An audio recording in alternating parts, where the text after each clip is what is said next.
Hey, good afternoon, everyone. Welcome to another one of our Discipline Dialogue sessions. My name is Dr. Mark Schneider. I am the AVP of K-14 Academic Initiatives and Support with Ivy Tech Community College. That's a long title. It basically means I help coordinate at a statewide level all of our dual credit programming on the academic side of the house rather than, enrollment or marketing and things like that. So it's good to have all of you here today. For this discipline dialogue session, we have Ashlyn Reed, who is joining us. So, Ashlyn, I'll let you unmute yourself and introduce yourself quickly. Hi, I'm Ashlyn Reed. I am the department chair at the Marion campus for School of Public and Social Services. I know I'm saying that wrong, but I kind of squeeze them together. I am with Mark there on the K-14. Is it advisory board or committee board? Academic Advisory Committee is the technical term, but yeah, advisory board Perfect. works too. Yes. Thank you, sir. So I don't claim to be the expert, so I always try to bring as many experts as I can with me to the table. So as we're going through questions, if it's okay, Mark, I'm going to throw it out there too. If any of you guys think of anything, so for instance, like if the question is what's new and you guys think of something in the past year that's new, chime in. Don't feel like it's like just Mark and I. So if you have any thoughts or anything you want to share, feel free to chime in. Well, thank you very much, Ashlyn. And we have been starting off these discipline dialogue sessions, even though we're in December now. We started these in November. We're about 2/3 of the way through. And in November, we had the unofficial kickoff for our reaffirmation or reaccreditation process with NACEP, and we called it NACEP November. So we're doing a self-study this year, figuring out where our strengths and areas of improvement are for our application to get reaffirmed with our accreditation. But we are also looking for great examples that we'll have to show off next year. Next year's our data submission year. So we'll need really good examples of syllabi, of paired assessments. We'll have to give examples of site visits. All of that. We'll need instructors, dual credit instructors, to sit in on a peer review meeting that typically takes 45 minutes or so. So all of that to say, if you would like to lean in on any of that and show off some of the great things that you have, we'd always appreciate those great examples. So I'll put my name and email in the chat here in just a minute when I get done talking. So if you would like to participate with that, please feel free to reach out to me via email. Ashlyn, one of the first things that we always kind of ask at the beginning of these sessions or these dialogues is if there have been any updates from the more recent curriculum committee meetings.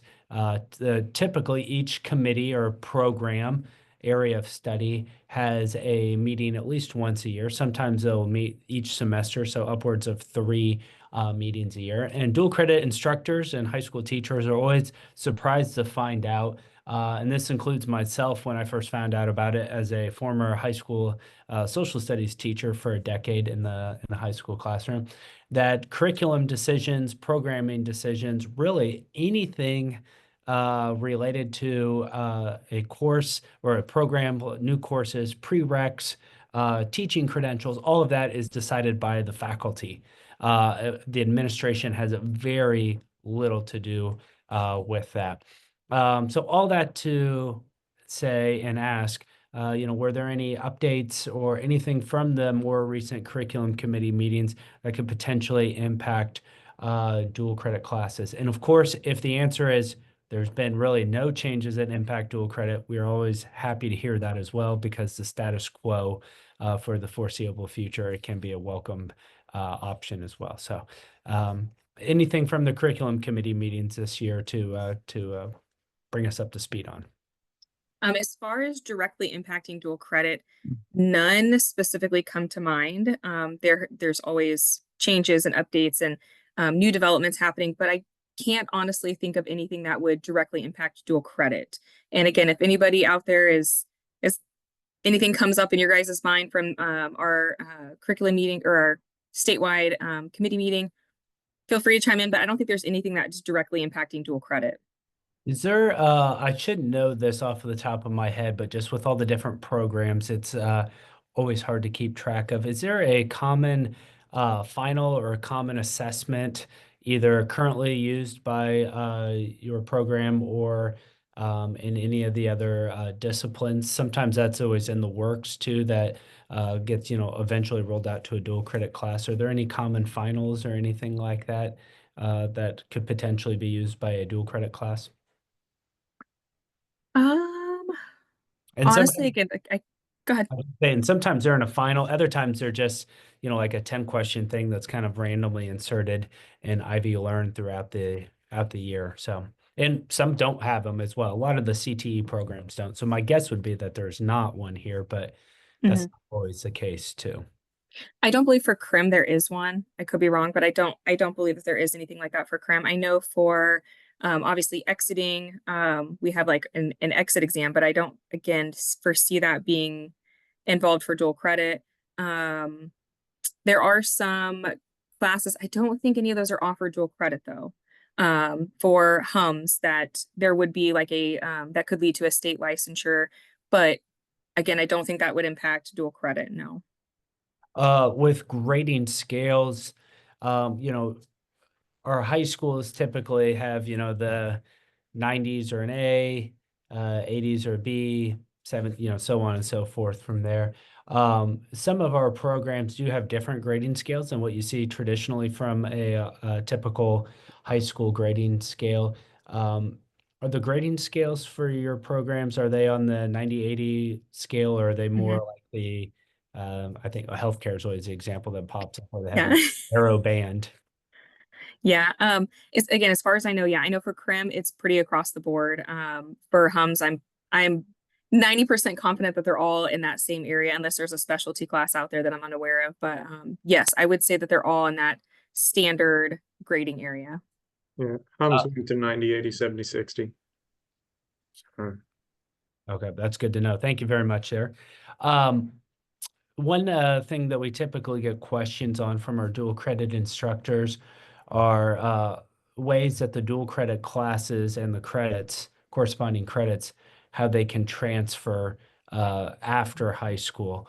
Um, with the next level programs of study, the way the dual credit courses, the CTE courses are built on the high school side. There's a course sequence that's designed to match up with a certificate or technical certificate. So students are not earning random dual credits, but they're, going down a pathway to hopefully earn a credential of some Mm. sort. If a student earns a certificate or technical certificate, what would that look like for the student coming to campus if they decided to go to Ivy Tech afterwards? Or, and I should know this one too. This is another one I should know. Is there a TSAP, the 2+2 degrees? Is there one for criminal justice? Do you know? Is there? Okay, Oh, I thought there was. I see some head nodding there. So yeah. you could you lay out some of those options for dual credit students after they graduate high school, what they can how they can utilize their dual credit credits that they've earned? Uh, yeah, so if they, I gotta think of the next level program aesthetics. I think it feeds into largely a technical certificate, and as far as I can remember, I have to pull them up, but I think they all go straight into the criminal justice TSAP. Tim might know for sure. Um, I think he was joining, but Tim is here. oh, perfect. Tim Oh, knows. there he is. Oh yeah, I can answer that here real quick. All of the classes in our criminal justice CT, the 18 credit hour CT, are in the NLPS. So they're all listed as NLPS. So if they complete all classes in the NLPS, then they will at minimum earn the CT. All classes though are also fit into the TC, but they will have to complete a few gen eds in order to earn that TC.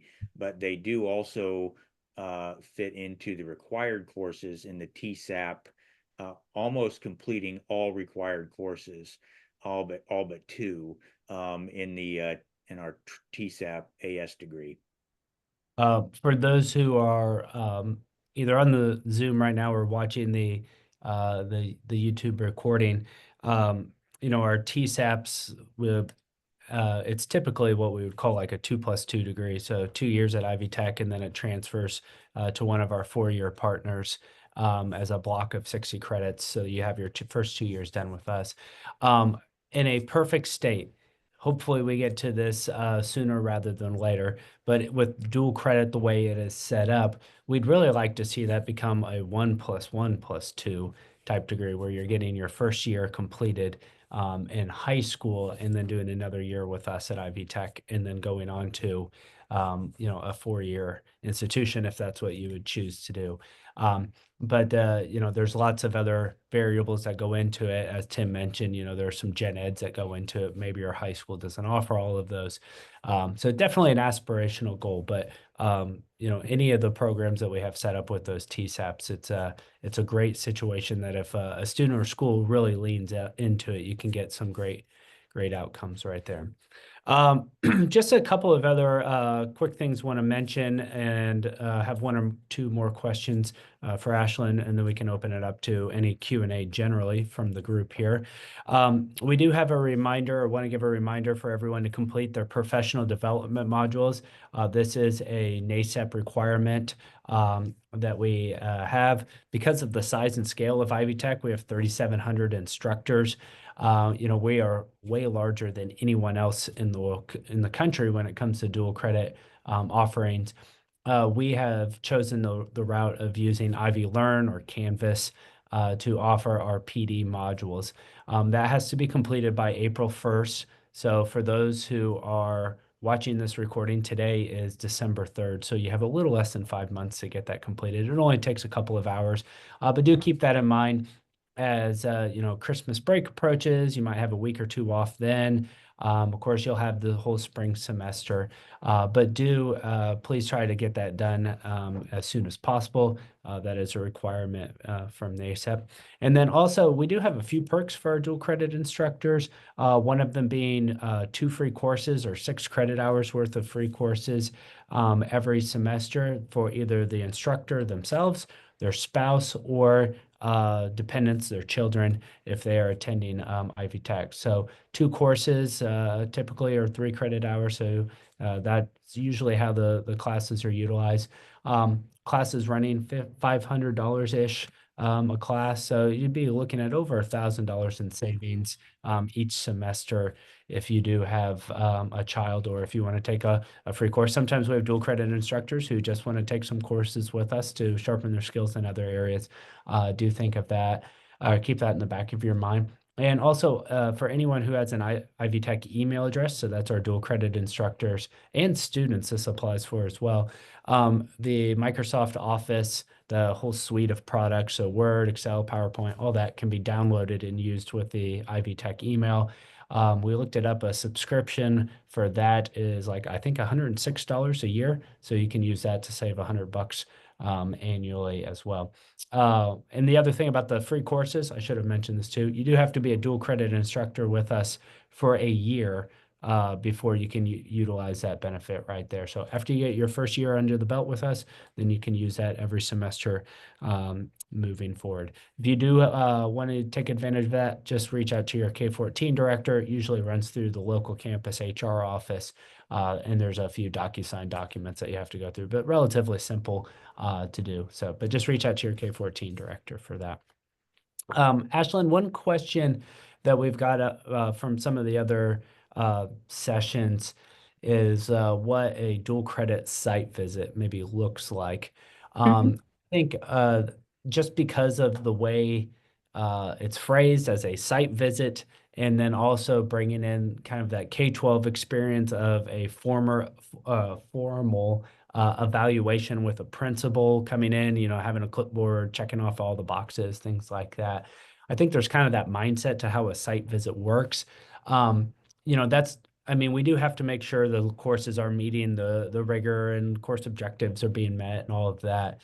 But generally, it's a very collegial collaborative environment. Our program chairs and faculty learn a lot from dual credit instructors, whether it's from a pedagogical perspective or different assignments that are being used, other things like that. But could you speak to for a minute or so what you look for in a site visit, what typically happens, other things like that? Maybe speak more to the I don't want to say it's informal, but just like the professional two-way relationship that we try to build with those through those site visits.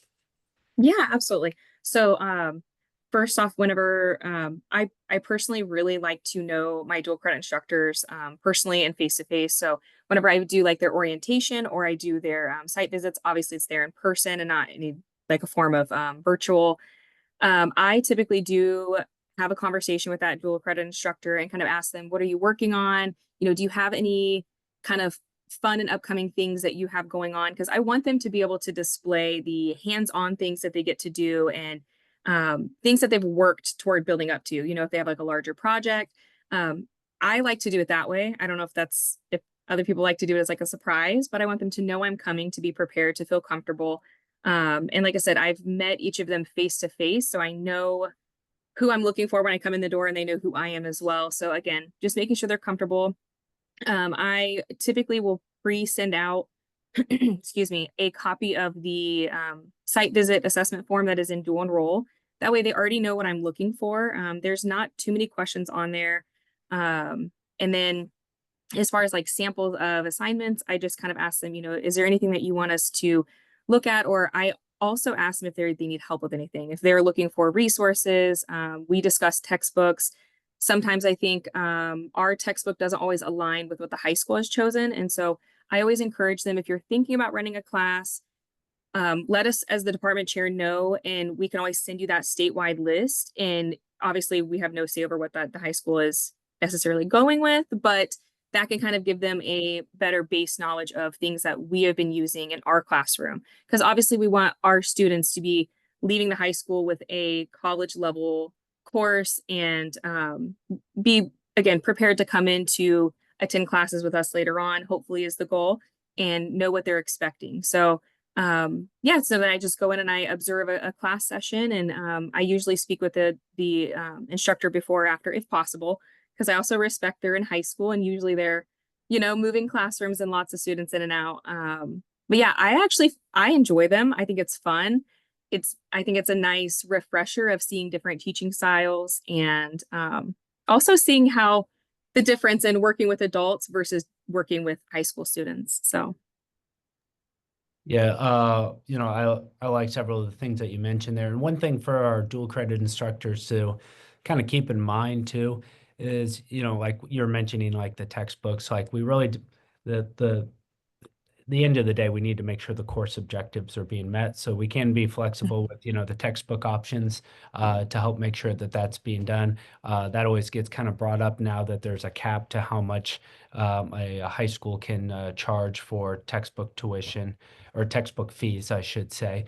But then also one other thing for our instructors to keep in mind is that our dual credit courses, like on campus, our courses, 3 credit hours, that usually equates to about 48 hours of contact time in an 8-week or 16-week format. Our, on the high school side, a semester course, you're usually looking around 75 to 90 hours, for each class period over the semester. So that does give extra time to really lean into some of those things that you maybe want to hit upon really hard or emphasize, circle back to, take advantage of that extra time to, really reinforce those dual credit course objectives that we have. So, well, we've been talking here for about 20 minutes or so. We want to make sure that if anyone is on the call here and wants to ask a question, that they have the opportunity to do so. So I'm going to be quiet for like 5 seconds at least, and I'm going to put my name and email in the chat. And if anyone does have a question, just feel free to come off mute and ask the question. And if we don't have any questions, we can always end this a little bit early as well. I have a quick comment if I Sure, could. go ahead. Comments are welcome too. I should have added that. Okay, and so I wanted to comment on just two classes. When I came in, there was the question that was posed about changes that might affect dual credit. Um, two classes that I just want to mention real quick. So in the criminal justice program, I think it was last spring, we voted as a committee, we had a discussion on the internship class being added as a dual credit class, and we voted to allow that to happen. It was going to then move on to the Department of Education, where they were going to then try to fit it into the NLPS. It sounded like they were very positive about wanting to do that. And so I need to follow up on that though, but that has been, the process has started. And I'm hoping that they do allow that starting in 25, 26. Would that class be like CRIM 280? CRIM 280, yep, Yeah, 4 most of the credit hours. internships are 280. Yeah, yep, that is CRIM 280. And lastly, the HSPS Curriculum Committee at their meeting or at our meeting in the fall here in November, voted to change HSPS 165, which is firefighter one, change that from 3 credit hours to 6 credit hours. So now starting, once it gets through the process, and the reason for that is because the new requirements from the state for the amount of training that's required for the firefighter one certification, we have now bumped that from 3 credit hours to 6 credit hours. And I know all of our HSPS dual credit instructors teach that class, and so that's going to be an important one for them there. But I believe that will be the only specific change to anything in their NLPS dealing with credit hours or to the firefighter CT that students will also earn. Okay, well, that's good to know there, Tim. I will look more into that 165 course. I'm not sure how those courses are currently being offered. If, a lot of schools are doing them in just one semester, if they're being offered year long. If it's a year-long class, I don't see many big issues with that. Probably a lot of career centers are using it during a 2-period class too. So, but anyways, we'll look into it. We'll make sure our campus teams are aware of it, and as the program chairs do site visits and stuff like that, I'm sure that'll be a talking point for everyone to be aware of. But that's news to me, so I do appreciate hearing that as well. Does anyone else have any questions or comments for the group?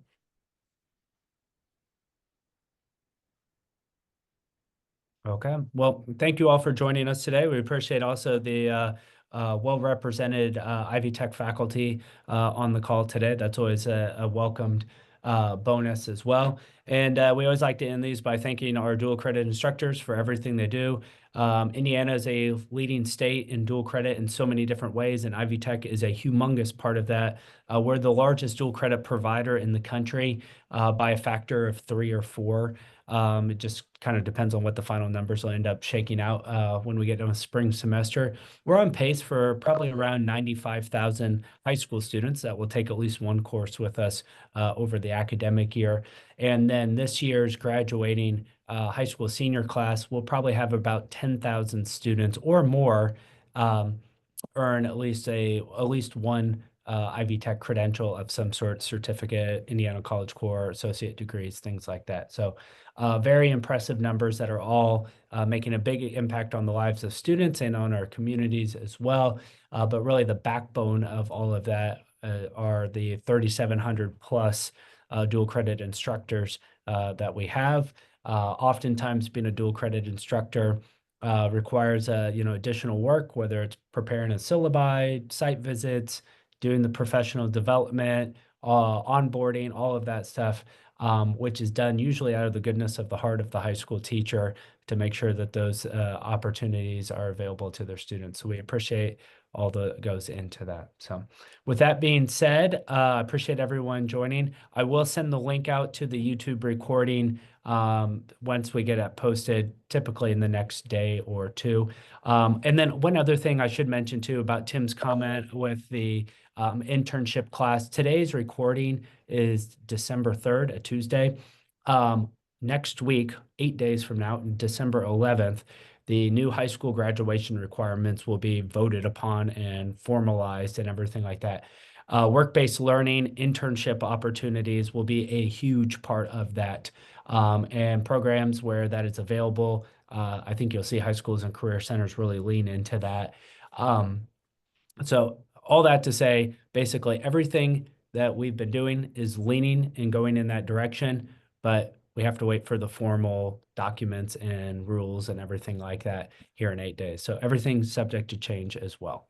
So appreciate everything, and everyone have a nice rest of your day. Thank you very much.